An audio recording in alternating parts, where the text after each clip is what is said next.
Olá pessoal, eu me chamo Jânio, eu sou engenheiro agrônomo da Coopera e hoje nós estamos aqui na propriedade do nosso cooperado, o senhor Cosme Silva Santos. A propriedade fica localizada na comunidade do Saquinho, município de Embupe, do nosso território, litoral norte da Agreste Baiana. Como vocês têm a ideia, do nosso território é o maior produtor de citros, e aí nós temos a questão da irrigação como incremento básico para alavancar a produtividade e oferir melhores condições de receita nessa propriedade. A propriedade do seu Cosme é uma propriedade de multipropósito, que a gente chama de multipropósito, né? É uma propriedade que produz, além dos citros, nós temos também as culturas anuais, nós temos também a parte da goiaba, que aqui ele entra como um complemento, um suplemento aqui na propriedade, na questão da renda e na questão também da utilização da irrigação. Pomares irrigado, obviamente, que é a ideia do vídeo é mostrar as possibilidades de incremento de renda com a utilização da irrigação. A irrigação entra como um fator determinante do aumento da produtividade, assim como também na capacidade dessa propriedade produzir mais, com qualidade também de fruto melhor, assim como conseguir mercado também na entre-safra. Então as vantagens da irrigação, se a gente puder citar, além do que eu já falei, também a gente tem a possibilidade de conseguir uma renda melhor na entre-safra, porque obviamente os outros, a gente não compete obviamente com a maior oferta de frutas e hortaliças ou o que for da época que todo mundo está produzindo, que é a época chuvosa nessa região, que compreende aí os meses entre abril e setembro no máximo, né? Aqui nós estamos com um exemplo clássico do efeito da irrigação. Nós estamos aqui com uma brotação nova na planta,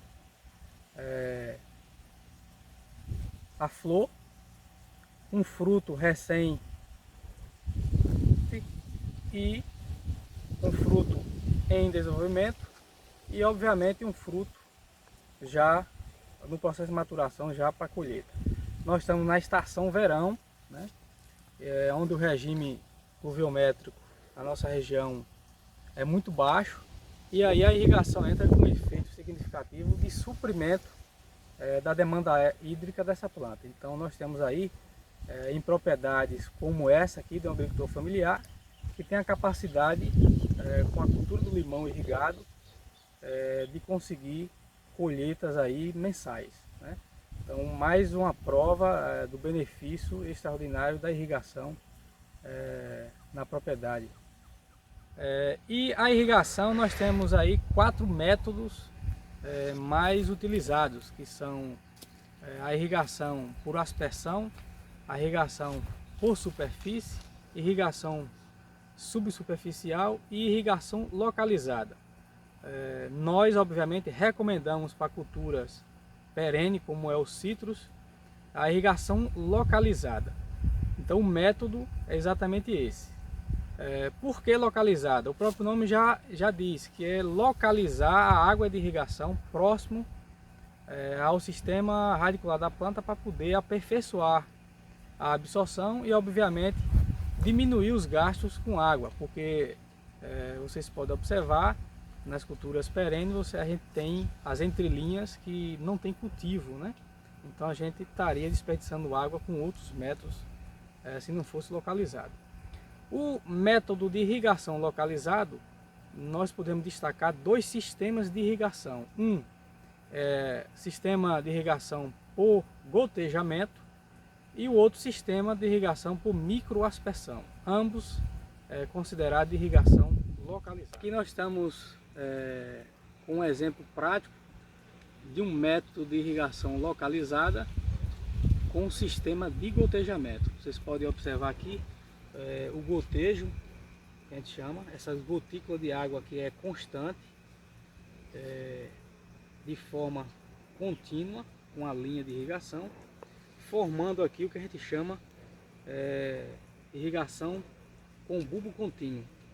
ou seja, esse gotejador que está aqui espaçado, ele vai formar esse bulbo úmido, ele deve se encontrar com esse outro bulbo e assim consequentemente formando a linha contínua de irrigação.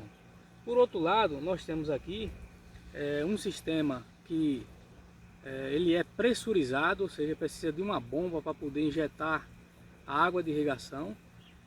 Nós temos um sistema com alta frequência e baixo volume. Então as características principais desse método é exatamente isso. E por que ele é o mais indicado para culturas perenes? Por dois motivos. Um é a questão do aproveitamento melhor da água de irrigação, que a gente já está próximo ao sistema radicular da planta. Diminui a evapotranspiração, porque a área molhada é exatamente menor e está sobre a copa da planta. Nós temos uma baixa incidência solar nessa região aqui, cria um clima favorável, diminui a transpiração da planta e a evaporação da água na superfície do solo. E por fim nós temos também um sistema que permite aí os tratos culturais na região da bacia aqui desses citros. Então é um sistema que não precisa a gente deslocar, obviamente, as linhas para poder fazer os tratos culturais, principalmente de capina, de roçada e outros tratos como poda também. Além disso, é um sistema que permite também o manuseio com fertirrigação, aplicação de fertilizante via água de irrigação exatamente localizada. Então esse aqui é um exemplo prático, benéfico da irrigação e suas características desse tipo de sistema. Método, repetindo, localizado, sistema por gotejamento. Uma outra questão que a gente poderia ter aqui, além desse método de irrigação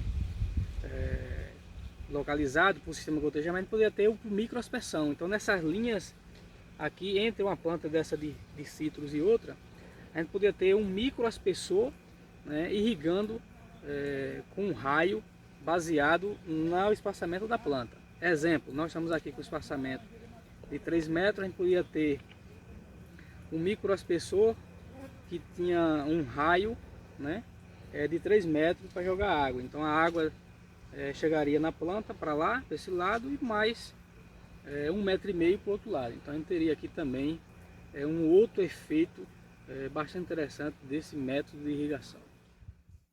Baseado nas explicações anteriores, nós, enquanto ATER, recomendamos para a grande maioria dos nossos agricultores o método de irrigação localizada com o sistema de gotejamento ou microaspersão. Por quê? Nós podemos utilizar esse método para irrigar apenas parte da área. Exemplo prático aí que a gente já viu, um pomar cítrico sendo irrigado apenas a linha ali onde concentra a maior parte das raízes. Então a gente não tem uma irrigação na área total, então seria parte dali. Isso economiza água, automaticamente diminui a quantidade de plantas espontâneas, diminui o custo com o manejo do mato em si, né? E assim como permite o manejo da linha ali com a roçadeira e tudo mais. Em culturas, outras culturas sem ser citro, equivale ao mesmo raciocínio.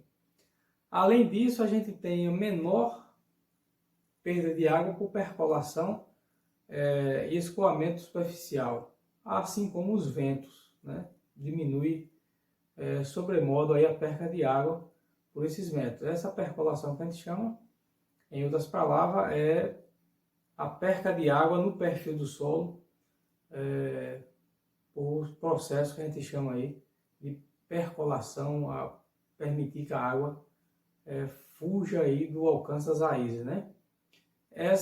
O escoamento superficial, que é a questão da formação, em outras palavras, da enxurrada, né?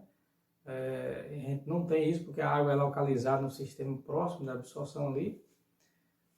E os ventos têm menor incidência porque a água ela não é aspergida na superfície, ela é direcionada ali num sistema de gotejamento ou microaspersão, mas bem próximo da zona radicular ali, do caule da planta, próximo ali a copa, né? Embaixo da copa, que foi um exemplo clássico aí dos citros. Além disso, o sistema de irrigação, esse método, aliás, permite também os tratos culturais simultâneos. Então você pode estar irrigando ao mesmo tempo e passando a roçadeira num pomar cítrico, é o exemplo que a gente já viu, ou fazendo uma capina, uma roçagem manual, que for, porque o sistema está ali próximo exatamente da linha de plantio, próximo à planta, né? Então os vãos que a gente chama pode ser manejado isso aí o tempo todo, mesmo com o sistema funcionando. Além disso, tem-se uma faixa contínua de molhação quando a gente adota esse método, né? Porque a proximidade entre os emissores permite essa faixa contínua e isso melhora muito a zona radicular, porque tem uma zona contínua ali, onde as raízes sempre vão estar sendo irrigadas, não tem, a depender do sistema que a gente projete, não tem ali exatamente um intervalo entre uma planta e outra. A gente pode criar uma faixa contínua para poder permitir melhor o manejo e aproveitamento radicular. Além disso, esse método permite o menor risco possível de salinidade do solo. Porque a gente tem ali, o solo sempre vai estar molhado, obviamente, né? Porque a gente tem um sistema que funciona em alta frequência e baixa pressão e baixo volume. Então a gente sempre vai estar com o solo molhado. E o risco de salinização é menor porque os sais, se houver uma quantidade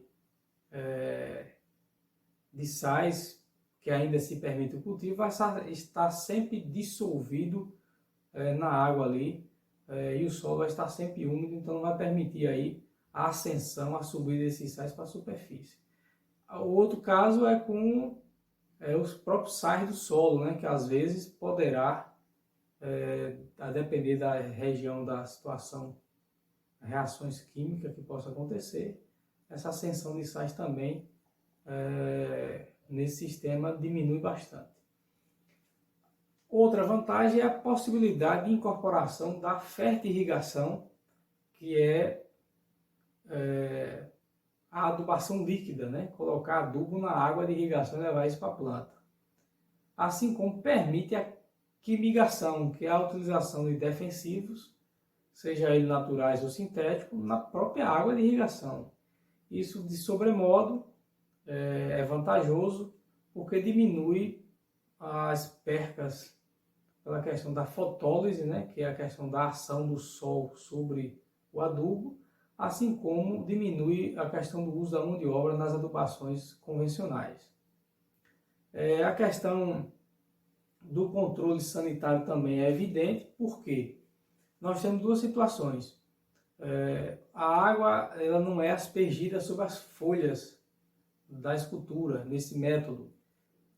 Então, se houve uma pulverização foliar com defensivo ou com nutrientes, às vezes, né, pode acontecer isso, não lavaria a folha.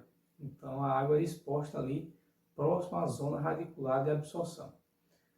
Assim como a parte superior das folhas não são molhadas, diminui também os índices de doença, a proliferação de doenças nas plantas, principalmente as fúngicas e as bacterianas, que as gotículas da água, porventura, pode ser um veículo de proliferação e disseminação dessas doenças. Então você tem aí uma diminuição também. A outra questão também, muito importante, é a questão, mais uma vez, da economia da mão de obra, porque os sistemas são fixos. O sistema de gotejamento e microaspersão, para esse método de irrigação localizada, é fixo ali, seja para a cultura perene, ou a exemplo dos citros, no nosso território que é muito forte, ou culturas anuais, né? Então, o sistema ali fica até a sua vida útil ou até o término daquela cultura. Não há mudança constante do sistema, isso diminui a mão de obra. Assim como esses sistemas também pode ser automatizado, ele pode ser acionado a bomba por um sistema automático, né? Geralmente são por temporizadores também, por diminui muito a utilização da mão de obra para ligar, desligar o sistema e fazer todo o monitoramento do sistema aí no campo quando estiver funcionando. E por fim, um sistema, são sistemas, aliás, que é adaptável a diferentes relevo